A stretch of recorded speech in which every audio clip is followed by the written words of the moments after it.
Bonjour à tous, je m'appelle Mehdi Bejaoui. Bienvenue sur cette chaîne. Je vais vous commenter l'actualité du MMA et fournir régulièrement des analyses, des commentaires de combats autour du MMA.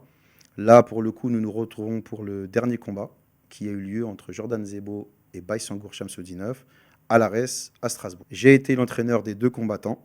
J'ai été le head coach de Baysangour en MMA sur le parcours de l'ARES entier. Et Jordan également, qui a participé à de nombreux cours à moi lorsque j'étais l'entraîneur au MMA Factory Venom. On va commencer peut-être par le contexte du combat. Ça compte énormément pour le combat en lui-même. Donc on va pas faire une analyse globale de tout ça, mais simplement les grandes lignes. On se retrouve face à Jordan Zebo qui est positionné pour le title shot face à Baysangour, qui a fait un combat polémique dans son précédent combat contre Wissam Akmouche, dont j'étais l'entraîneur aussi. Il s'est retrouvé sur le title shot. De l'autre côté, on a Baysangour qui est en fin de contrat à Arès, qui se retrouve pour son dernier combat à l'Arès. Et ça se retrouve chez lui. Donc, a priori, l'organisation Arès a voulu faire une grande fête pour que ça se passe chez lui, pour célébrer un peu leur parcours et leur entente qui a été une belle réussite pour les deux. Un moment qui va pas être sympa pour Jordan parce que l'idée c'est de faire une grande fête pour Baysangour et de quitter cet événement et cette organisation en héros, en champion, et que ça a été un super champion pour l'Ares, et que Jordan puisse essayer de se faire son trou ici. Donc, Jordan vient pour gâcher la fête. Voilà l'objectif et le contexte de ce combat. Bon, en gros, là, on voit Jordan, on voit qu'il est affûté, on voit qu'il est bien. Voilà, il vient à 100%. Donc là, on peut quand même compter dans les éléments de contexte la salle. Là, il joue à l'extérieur, Jordan. Ça le U, ça reprend des slogans, les fameux slogans qu'il y avait eu à l'époque contre Doumbé. On l'entend à la présentation de Baysangour. On l'appellera Baki pour les commodités de la vidéo. Donc là, Baki joue à domicile, tout simplement, hein. Donc on sent l'engouement qu'il y a autour.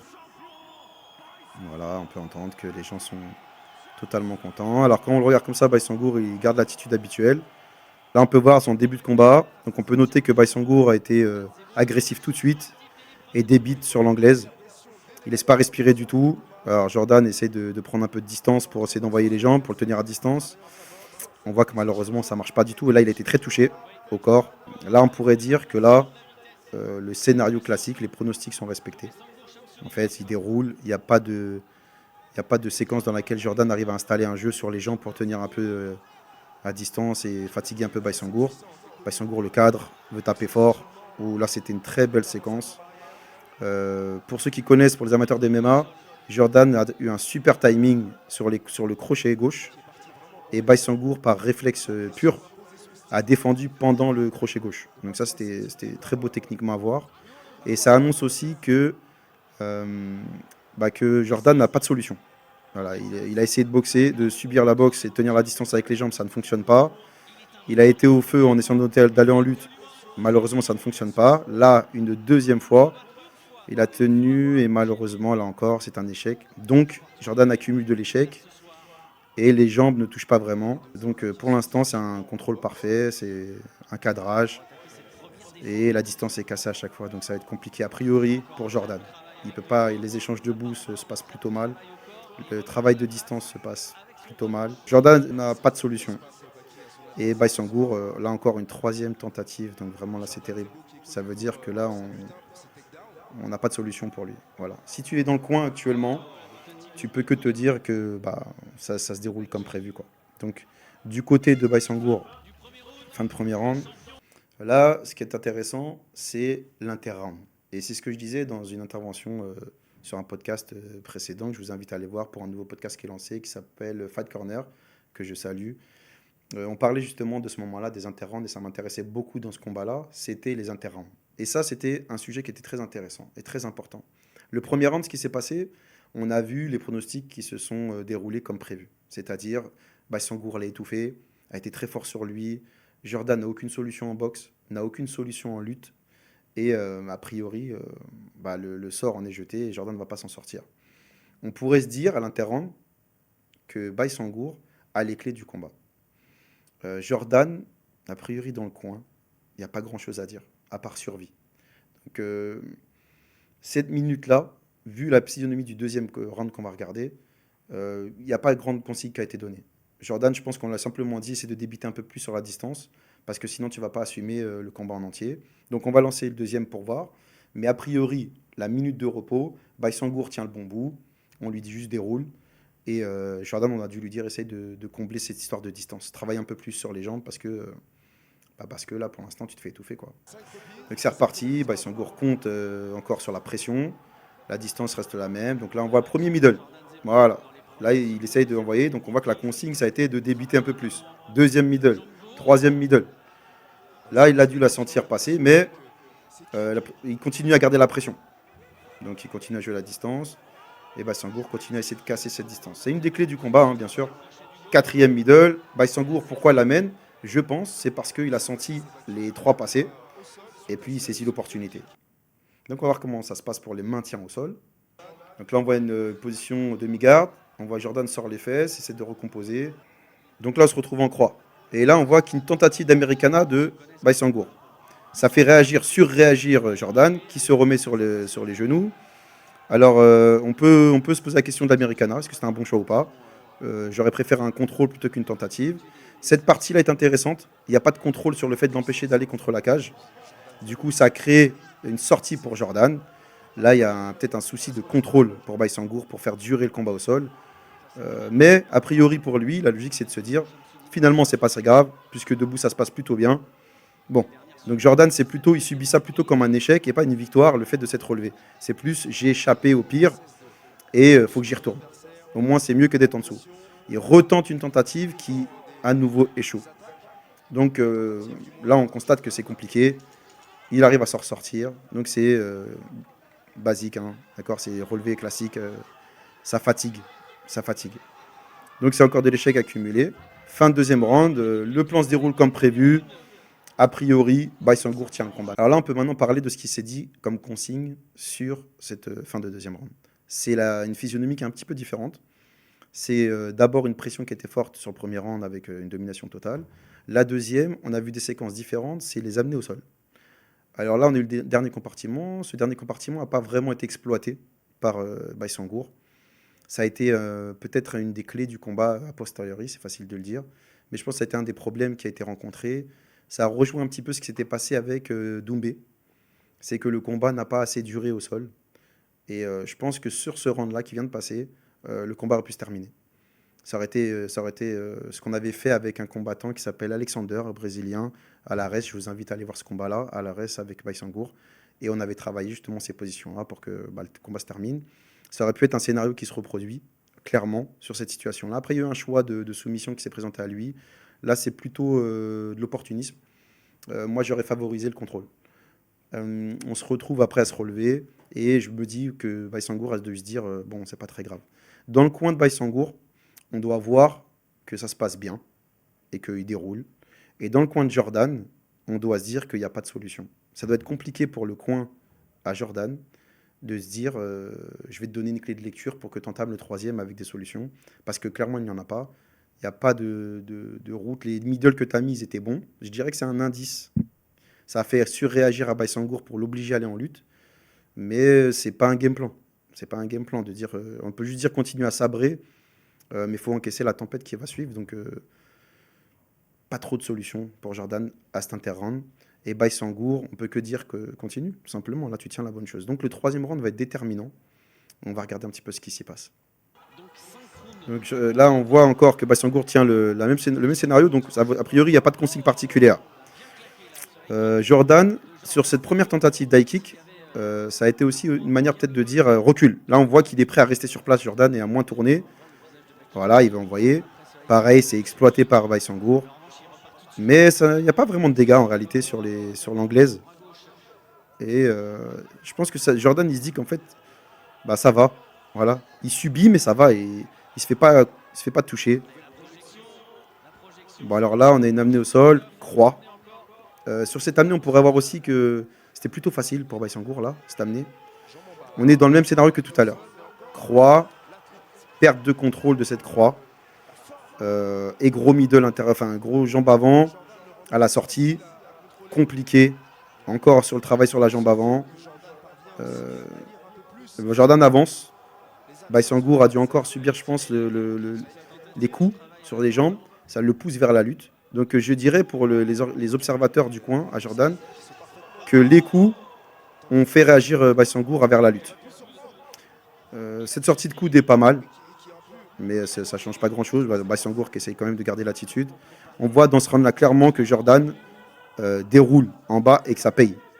La preuve, il a esquivé, et là c'est lui qui va chercher la lutte volontairement. Pareil, hein, propre de la part de Baïsangour, il amène.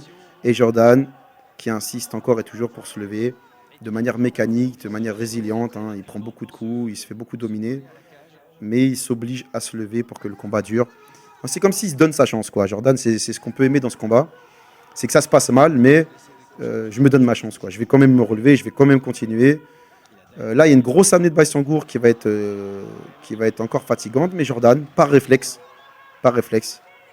il se lève. C'est très fatigant pour un mec qui défend. Et c'est très fatigant pour Baïsangour aussi de l'amener. On l'a vu sur la relevée de Baïsangour qu'il commence à fatiguer physiquement. Et là, il choisit de contrôler Jordan pour faire cette fin de round. Il reste 10 secondes, il l'entend, il est concentré, j'imagine.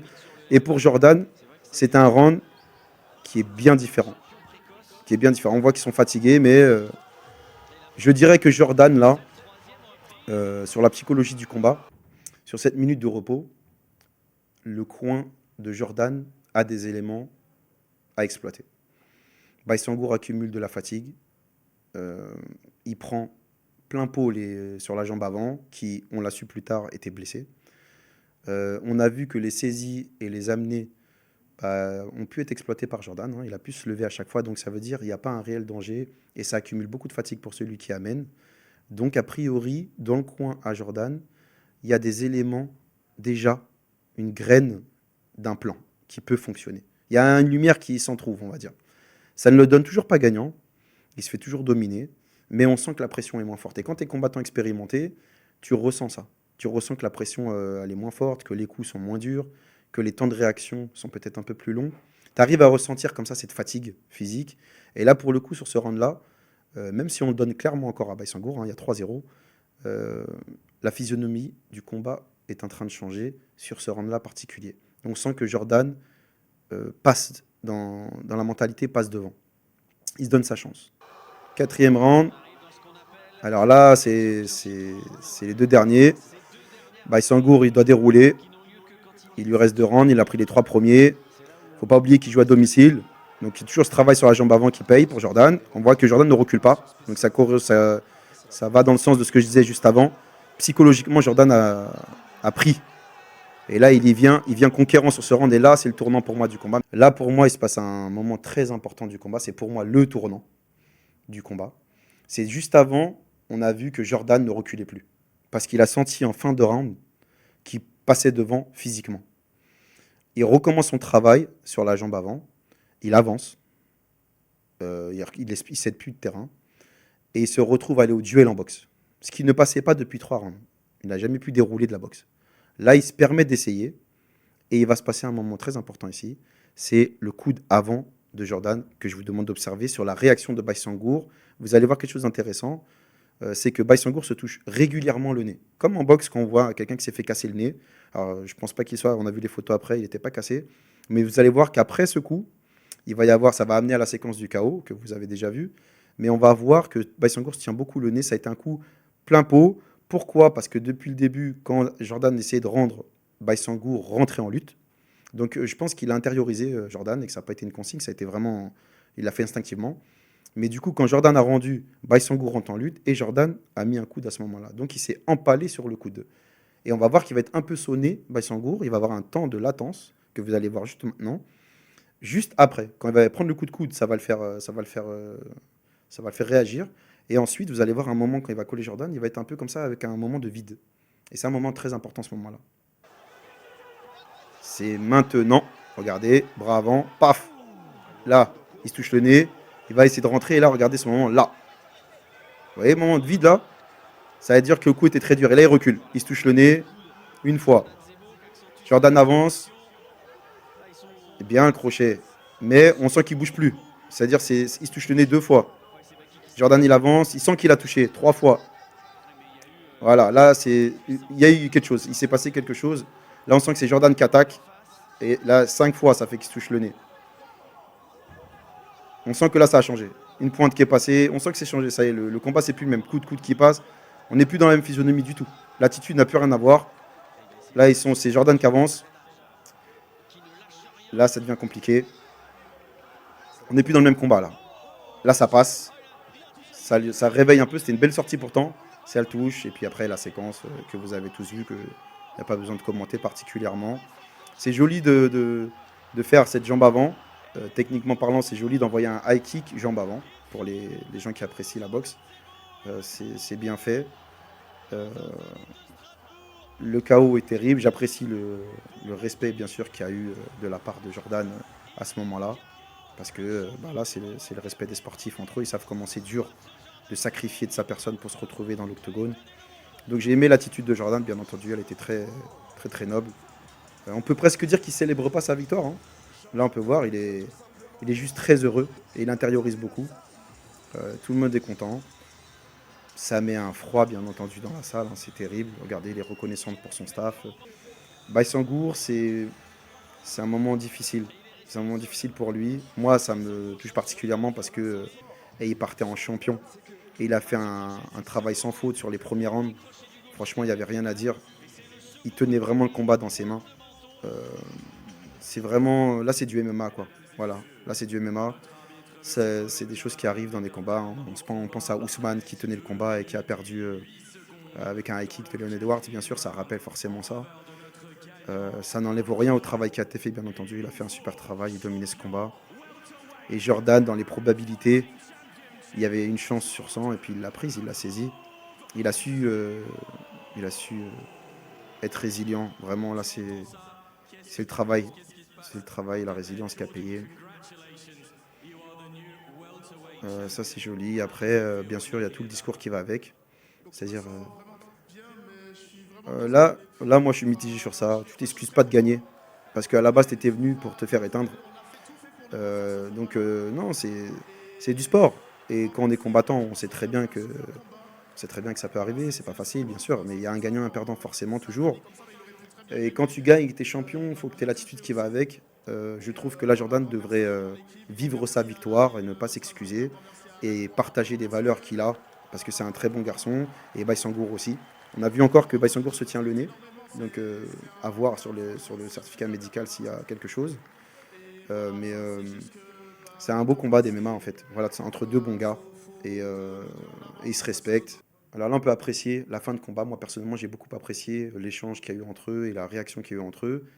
Je ne m'adresse pas, bien sûr, à Internet qui bah, malheureusement a une tendance à vouloir salir les gens, etc. C'est très compliqué, c'est très dur d'être un combattant d'MMA. Ça nécessite énormément de sacrifices de sa personne, de son temps, de sa famille. C'est très dur. Et donc, se retrouver là, dans la situation de Baïsangour, qui n'a fait que gagner, qui est chez lui, devant les siens, d'être soutenu, qui doit sortir par la grande porte avec une ceinture, qui quitte cette organisation avec qui il a une très belle collaboration, de perdre déjà, c'est dur.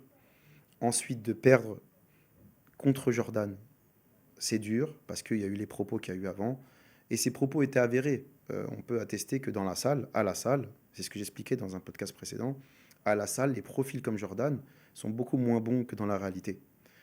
Ça veut dire qu'à la salle, oui, effectivement, c'est vrai, Jordan euh, perd énormément de sparring. C'est une vérité, c'est un fait, en fait. Et Baïsangour, en termes de niveau, factuellement, est bien meilleur dans tous les compartiments. C'est une vérité. Je pense que personne dans les MMA français qui travaille dedans, qui est sérieux dans ce sujet, dirait la même chose. Mais il avait ses atouts. Donc moi, pour moi, Jordan, c'est un combattant qui correspond bien à la maxime d'un film que beaucoup ont dû connaître, qui est que pendant les combats, il doit se dire jusqu'ici tout va bien. Jusqu'ici tout va bien, et ce qui compte, c'est pas la chute, et pour ceux qui connaissent la suite. Et donc pour moi, c'est ça, Jordan, il est résilient, jusqu'ici tout va bien. J'ai pris une tempête en anglaise, mais jusqu'ici tout va bien. Ça va, je suis pas tombé, je suis encore debout. J'arrive pas à avancer sur la lutte, mais ça va, jusqu'ici tout va bien. Et comme ça, et il continue comme ça son chemin. Et pour l'instant, je suis pas tombé. Il continue, il continue, il continue. Et puis, il a senti le tournant. et il a su l'exploiter et tout le mérite lui revient, bien entendu. C'est une victoire amplement méritée dans un combat professionnel face à des gens qui étaient prêts les uns et les autres. Donc bravo à Jordan, c'est 1000 fois mérité.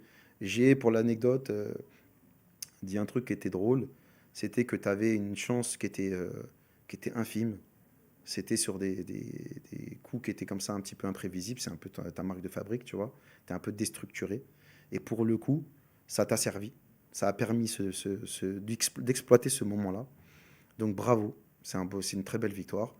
C'est beau aussi pour l'histoire. Tu es celui qui a subi une humiliation très importante avec Doumbé à l'époque. Doumbé qui aujourd'hui forcément va intervenir dans ce duo, c'est obligatoire. J'espère que la suite se passera bien pour les deux. J'ai cru comprendre que Baïsangour a une opération de prévue pour les croisés. Donc ça veut dire que ça nous amène à une revanche, s'il y en aurait une, compliquée. Voilà, parce que l'Ares a un nouveau champion. Baïsangour est en fin de contrat. Il part au PFL, normalement. Donc le contrat est caduc, parce qu'il était sous contrat déjà. Donc est-ce que ça va être renégocié et comment ça va être renégocié? Parce que ça va être compliqué quand t'es pas sur la victoire et sur le rush qu'il avait. Donc il y a plein d'éléments qui vont se passer actuellement. Est-ce que tu continues sur ta manière de travailler? Est-ce que tu revois? Bon là ce que je dis, ça a, ça a forcément un impact particulier parce que j'étais son entraîneur. Donc forcément ce que je dis, il faut le prendre avec, avec ça comme élément. C'est-à-dire que là maintenant, tu as un tournant très important de ta carrière.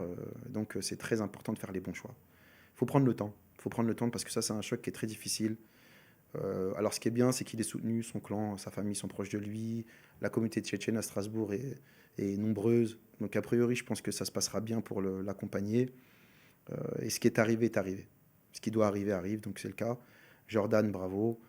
Après, on a eu des informations qui ont été à gauche, à droite sur le fait que finalement il était blessé, qu'ils ont mis un petit peu les manchons pour cacher un petit peu ça, et que ça l'a diminué. Alors, moi, je pose la question de savoir ton combattant se retrouve avec une blessure plutôt compliquée, un croisé. Il a plus ses appuis comme il veut, ça va être compliqué. Donc tu as un choix à faire. Tu as un choix à faire qui est que tu es limité dans le temps. Soit tu fais le boxeur et tu assumes le rythme que tu vas devoir imposer, la cadence avec des coups durs pour descendre Jordan. C'est ce qui s'est passé dans le premier quand il l'a touché au corps et qu'il s'est plié. Là, il aurait pu faire une accélération et peut-être gagner. Donc soit ça, soit tu fais le choix des amener, parce que tu as mal et que tu ne pourras pas assumer d'être toujours sur tes appuis, et tu l'amènes pour vite aller au sol. Et dans ce cas-là, ton game plan, c'est de bosser sur le sol à fond pour empêcher Jordan. J'ai cru comprendre dans ce qui avait fuité sur Internet que tu n'as pas fait la prépa qui était possible, que Bassiancourt n'a pas fait la prépa qui était possible sur le sol, parce qu'il faisait des allers-retours entre Paris et Strasbourg. C'est-à-dire avec les éléments qui étaient factuellement, je pense qu'il aurait mieux valu annuler le combat, le 7, quand ils ont eu l'information, et reporter tout simplement, parce que c'était lui qui avait le statut de champion, donc il aurait pu se permettre de reporter l'événement et puis apparaître sur une carte plus tard et faire une belle fête pour lui. Donc ça n'enlève en rien au mérite des uns et des autres. Ce sont comme ça des concours de circonstances, et ça se goupille comme ça, pour finalement créer un scénario qui parfois est improbable, comme c'était le cas. C'est tout, donc bravo. Voilà, maintenant c'est que du plus pour les deux, hein. C'est Baïsangour qui va pouvoir se remettre en question et puis essayer de trouver la solution pour rebondir sur cette situation-là. Et comme il l'a dit, de la manière de Jordan qui est la plus belle, je trouve, sur le fait d'avoir été au sol. On l'a terminé dans les médias, il a pris une tempête terrible et qui aujourd'hui se retrouve avec la ceinture contre le meilleur jeune français. Donc c'est une belle, c'est une belle histoire pour les jeunes qui pratiquent. C'est une belle histoire en général pour les gens qui, peut-être ils vivent actuellement des moments difficiles dans leur vie et qui se disent ça, ils vont jamais s'en sortir. Il est possible que, il est toujours possible que, faut être résilient à l'image de ce qu'a fait Jordan et trouver le bon moment et l'exploiter. Des opportunités se présentent toujours. Donc finalement, c'est une belle histoire. Et c'est bien pour le MMA français que ça bouge comme ça. Ça va créer encore des nouvelles possibilités pour les uns et les autres. Et donc voilà, je vous remercie de votre présence. On va essayer de vous fournir régulièrement des analyses de vidéos. Je ne les fais pas trop longues, c'est un test.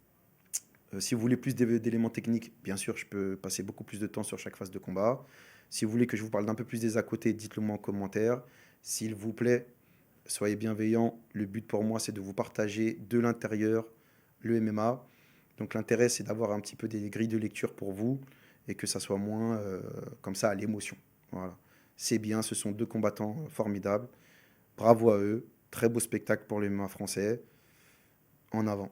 Voilà. Donc on retiendra peut-être une maxime pour ça, c'est jusqu'ici tout va bien. Mais ce qui compte, ça n'est pas la chute.